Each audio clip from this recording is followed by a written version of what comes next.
Hi, boys and girls. You've been working so hard on your informational writing, and I'm so proud of the work you've been doing. Right now, in your mind, I want you to think about nonfiction because we've been learning about nonfiction in reading and in writing. Right now, I want you to think about all you know about nonfiction text. What are some of the elements and things they can include? Think right now or turn and talk and tell a dog, a cat, a family member. Tell them, what have you learned about nonfiction text and what's within them? I'll give you a second to think about that. I'm going to think about it too. All right. So, have you thought that nonfiction texts have table of contents? They have special words that experts use in their talking. They have facts and ideas. They have research. And they also have text features.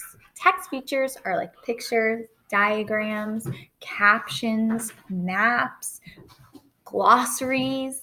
This is the moment you have all been waiting for. I know how badly you have been wanting to add text features to your writing, and today is finally the day you can do it. But you have to do it the appropriate third grade expert topic informational writing way. And I'm going to teach you all about that. So today I want to teach you that information writers think, will this text feature help readers?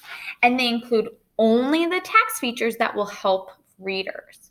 You need to think what the text is mainly about, and then that helps you what should be popped out and highlighted because we want these to be super professional. So first I'm going to tell you about the different types of text features. And then I'm going to show you some examples of the appropriate way to use them. So let me get up my chart that shows you some different types of text features. Let me move this. Okay.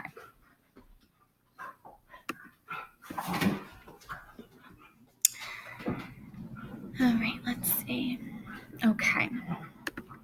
So text features and their purpose. Remember, as we're writing text features, we want them to be purposeful. We're not just inserting random pictures and changing our fonts and backgrounds to crazy colors.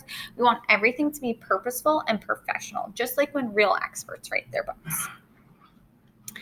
Okay, so text features and their purpose. I'm going to move myself up here. Can I make myself any smaller? All right, I'll move myself around as we go.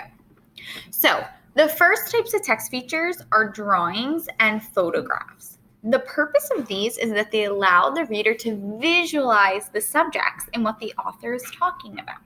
So here I included a photograph of Michael Phelps. And notice how it includes our next point. It includes a caption, which explains what the various text features are. So up here it says Olympic superstar Michael Phelps dives into the pool for the 100-meter butterfly race in 2008. So if you include a photo or something, it's really important to include a caption with it explaining what it is. Next, we have diagrams. Diagrams include labels and words to help explain a concept.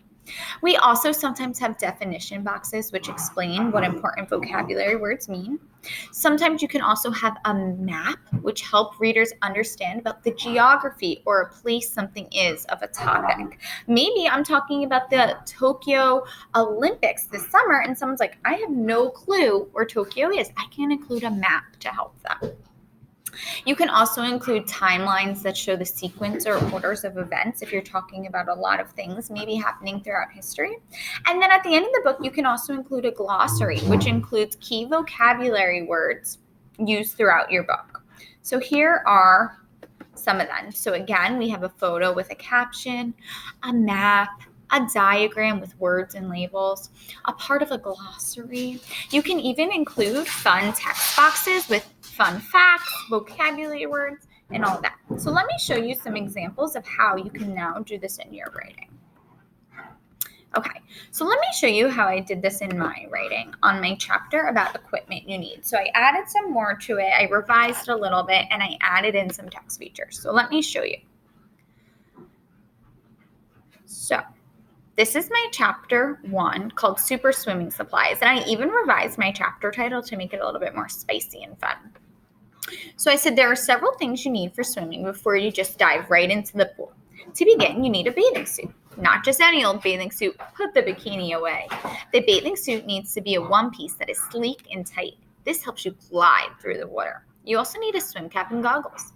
A swim cap keeps your hair out of your face and helps you swim faster through the water. Goggles also keep the water out of your eyes so you can see clearly while you are swimming. Once you have these items, you're ready to get started. So I thought in my mind, what type of text feature would be useful and helpful here? So I actually created a checklist for somebody so they know exactly what they need. I also included a photo with a caption. It says, this photo shows a good example of a tight, sleek one-piece swimsuit women can wear. Okay, so that was my example. Let me show you some student examples. This student, she didn't do her story on slides, but she did it in a Google Doc. And look, I love here how she created a definition box. She was talking about chlorine, and she figured, some people may not know what chlorine means. So she made her own little text box with the definition of chlorine. Let me show you another example. She also was talking about swimming over the history of time, and she included a timeline. Let me show you a few others. This student wrote her expert topic about cats. So you can see here, she included a diagram of all the different parts of a cat. Let's see, she also included, here she was talked about the different types of cats, and she included a picture with a caption explaining. See, it says this is a picture of a Maine Coon cat. Do you see how fluffy it is? This is a picture of a tabby cat. Do you see the pattern on the head looks like an M? The student also included a checklist like how I did. So now, writers, you see how important it is to not only include text features in your writing, but make sure they have a purpose. You want to think, what is going to help my reader, and what is going to make this look like a real expert informational chapter book? Okay, so now today you can begin adding in text features, but again, we're making sure they're professional and purposeful. Cannot wait to see your text features. All right, go off, writers.